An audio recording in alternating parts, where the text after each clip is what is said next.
शांति 28 जनवरी 2025 की मुरली से विशेष पॉइंट। तो पहला पॉइंट है, मीठे बच्चे, पास विद ऑनर होना है तो श्रीमत पर चलते रहो।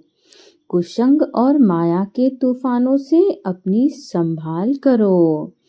अर्थात यदि हम सतयुग की राजाई प्राप्त करना चाहते हैं, अपने आप को देवी देवता बनाना चाहते हैं, तो हमें अपने ऊपर भरपूर अटेंशन रखना होगा। हमें अपने कर्मों पर पूरा ध्यान देना होगा।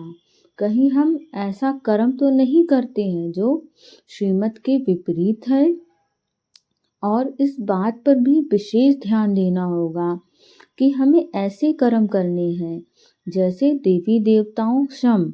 देवी देवता कैसे कर्म करते हैं, हम बहुत बार सोचते हैं ना कि हमने कुछ गलत नहीं किया, लेकिन अब हमें ये भी चेक करने की ज़रूरत है कि हमने अच्छा क्या किया।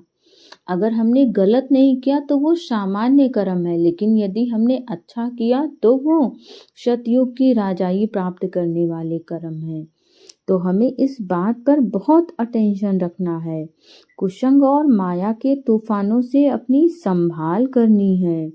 मतलब हमें ज़रूर देखना है कि हमारा उठना बैठना किसके साथ है, हमारे आसपास के लोग कैसे हैं, क्योंकि संगत का असर बहुत जल्दी पड़ता है। तो हमें कुसंग में जाना ही नहीं है, ताकि कुछ समय बाद हमें देख के ऐसा लगे कि ये तो सही है, इसे तो किया जा सकता है। ऐसा तभी लगता है जब हम गलत संगत में होते हैं। और हमें अपने आप को माया के सभी तूफानों से बचा के रखना है, क्योंकि माया बहुत सूक्ष्म रूप में आती है। तो हमें अपनी सूक्ष्म चेकिंग भी करनी होगी। अपने आप को इन सभी चीज़ों से संभाल के रखना होगा। अगला पॉइंट है, पढ़ाई में कभी गफलत नहीं करनी है। स्वदर्शन चक्रधारी बनकर रहना है। हीरे जैसा बनाने की सेवा करनी है। अर्थात हमें कोई ऐसा कार्य नहीं करना है जो लगे सामने से कि अच्छा ये तो मुरली के अनुरूप है, लेकिन असल में वो हमारे मनोरंजन के लिए, हम अंतर में दिखावे के लिए कर रहे हैं। अंतर्मन हमारा कर ही नहीं रहा है उन चीज़ों को। तो हमें गफलत नहीं करनी है। गफलत यही है कि हम दिखावे के लिए तो कर रहे हैं कि हम मुरली के अनुसार चल रहे हैं, परंतु हमारा अंतर्मन कहीं और ही लगा हुआ है। तो हमें इसका भी पूरा अटेंशन रखना है। स्वदर्शन चक्रधारी बनकर रहना है। अपने ऊपर हमें बहुत भरपूर अटेंशन रखना है कि हम कैसे कर्म करते हैं। हम अपने आप की सूक्ष्म चेकिंग करें कि हमारे संकल्प कैसे होते हैं।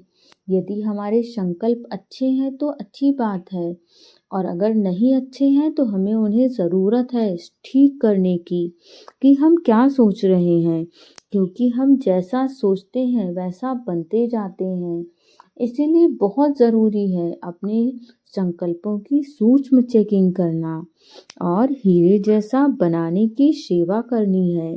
पहले तो हमें खुद ही हीरे जैसा बनना है। हमारे बोल, कर्म और संकल्प सब कुछ बहुत सुंदर हो, तब हम हीरे जैसा बनेंगे। और जब हमारे बोल, सोच और कर्म सब कुछ बहुत अच्छे होंगे, तो हम दूसरों को भी वैसा बना सकेंगे। तब हम बाबा की सच्ची सच्ची सेवा कर पाएंगे। अगला पॉइंट है, सच्ची कमाई करनी और करानी है। अपनी पुरानी सब चीज़ें एक्सचेंज करनी है। कुसंग से अपनी संभाल करनी है। अर्थात हमें सच में और सच्चे मन से बाबा से लगन रखनी है। जब हम सच्चे मन से बाबा से लगन रखते हैं, तो बाबा की गुण और शक्तियाँ स्वतः हमारे अंदर भरती जाती हैं। तो पहली बात तो हमें खुद ही सच्ची कमाई करनी है, बाबा से सच्चा प्यार रख करके।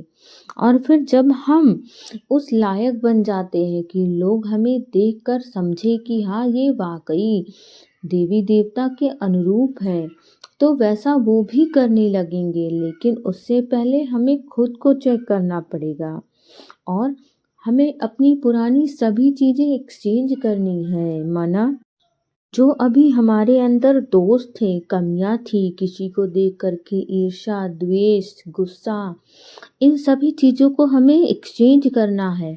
अब हमें शांत स्वरूप आत्मा बनना है। हर आत्मा से प्रेम भरा व्यवहार करने वाली आत्मा बनना है। तो हमें चेकिंग करनी है, कुसंग से हमें खुद की संभाल करनी है कि हमारी संगत कैसी है, हम किन लोग को साथ उठ बैठ रहे हैं। और सबसे अच्छी संगत तो बाबा की होगी। यदि हम बाबा को हर क्षण याद करते हैं तो फिर हमारे आसपास के लोग भी चाहे जैसे हों तो उनका प्रभाव हमारे ऊपर नहीं पड़ता है। लेकिन इस बात पर विशेष अटेंशन रखना है कि क्या हम हर क्षण बाबा को याद रखते हैं, बाबा के संग उठना बैठना खाना पीना होता है। हमें इस बात की ज़रूर चेकिंग करनी है। अगला पॉइंट है, जहान के नूर बन भक्तों को नज़र से निहाल करने वाले दर्शनीय मूर्त भव, अर्थात जो इस संसार का मालिक है वैसा हमें भी बनना है। और ऐसा बनना है जैसे बाबा अपनी नज़रों से इस समस्त संसार को निहाल कर देते हैं। हर आत्मा परमात्मा से मिलन का पूरा प्रयास करती है। वो तो उसके ऊपर डिपेंड करता है कि वो कितना पुरुषार्थ करती है परमात्मा तक पहुंचने का। लेकिन हमारा तो बाबा से मिलन हो चुका है, तो अब हमें वही नूर बनना है जिससे हमारे भक्त देख करके निहाल हो जाएं और हमारी जड़ मूर्तियां अभी तक हर आत्मा को तृप्त करती आ रही हैं। तो अब तो हम सच में बाबा का ज्ञान धारण कर चुके और देवी देवता बनने वाले हैं।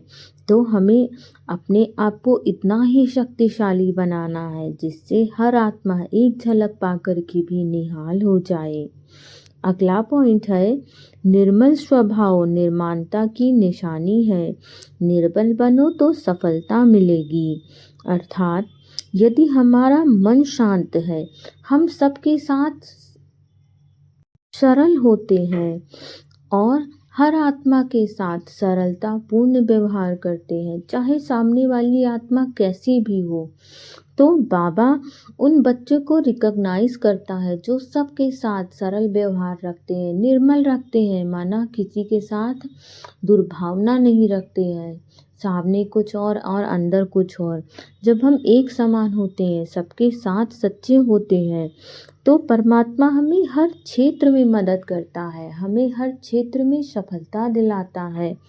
तो इसीलिए कहते हैं आप बाबा वाली करो और बाबा आपकी वाली करेगा। ओम शांति।